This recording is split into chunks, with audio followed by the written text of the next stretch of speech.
एक दफा ना हजरत अबू बकर सिद्दीक और जनाबे उमर फारूक की ना किसी बात में शक्कर रंजी हो गई, इख्तलाफ राय हो गया। तो जनाबे उमर जरा डाढ़ी तबीयत के बंदे थे, डांट दिया अबू बकर सिद्दीक को। तो सिद्दीक एक बार नरम बंदे थे, माड़े दा की काम मोहम्मद नस जाना या रोना। तो वो गा के ना तो पहले घर रोए, फिर हुजूर के पास चले गए। जनाबे उमर कहते मुझे भी ख्याल आया कि यार ये मुझे नहीं करना चाहिए था। थोड़ी देर के बाद अच्छे लोग जो होते हैं उनका गुस्सा जल्दी उतर जाता है।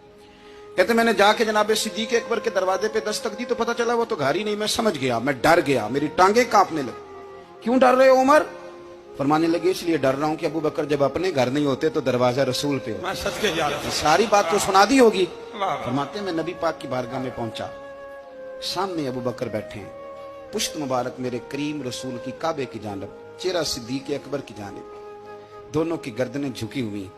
जनाबे उमर पाक फरमाते हैं कि मैं बैठा था और सोच रहा था, सलाम ली, जवाब मिला, पर गर्दनें नहीं उठाई दोनों ने, मुकद्दस गर्दनें झुकी रही। मैं सोच रहा था कि अब हुजूर मुझे डांटेंगे तो मैं सिद्दीक के पैर पकड़ूंगा, मैं अली को सिफारिशी बनाऊंगा, मैं मिन्नत करूंगा, लेकिन कोई बोले तो बात बने ना। कहते जब देर हो गई, ये सुकूत भी बड़ा मुश्किल होता है। ओहो, अगर कभी वो चुप कर जाए तो ये भी बड़ा मसला है, महबूब भी चुप कर जाए। कहते मैं बड़ा परेशान हुआ, जब मेरा कलेजा मुंह को आया ना तो जनाबे उमर कहते मैं बोलने लगा तो आंसू मेरे पहले निकल गए। अल्लाहू अकबर। कहते मैंने रो के कहा सोनिया भूल गया था, मैं गया था अबू बकर के घर माफी मांगने, पर ये यहाँ आ गए।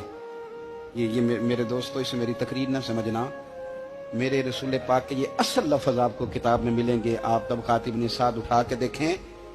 जनाबे उमर कहते हैं मैंने अर्ज की हुजूर मैंने गलती समझ ली थी, मैं गया था अबू बकर के घर हुजूर, मैं भूल गया था। फरमाते हैं नबी पाक ने जब गर्दन मुबारक उठाई तो हुजूर की दाढ़ी आंसुओं से भरी हुई। और लफ्ज क्या थे? फरमाया उमर तुम मेरी खातर मेरे अबू बकर को माफ नहीं कर सकते थे? आप बात को समझे, ये नहीं फरमाया अबू बकर ने गलती नहीं की, फरमाया छोड़ नहीं सकते थे, तुम मेरी वजह से मेरे साहब को छोड़ नहीं सकते थे।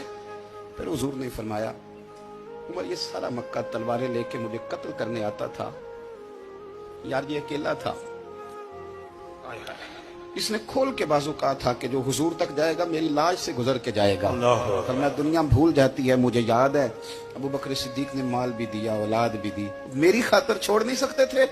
जनाबे उमर कहते हैं मैं उसके बाद समझ गया कि मेरे मुस्तफा की रजा इसी में है कि अबू बकर को राजी रखा जाए। सुभान अल्लाह।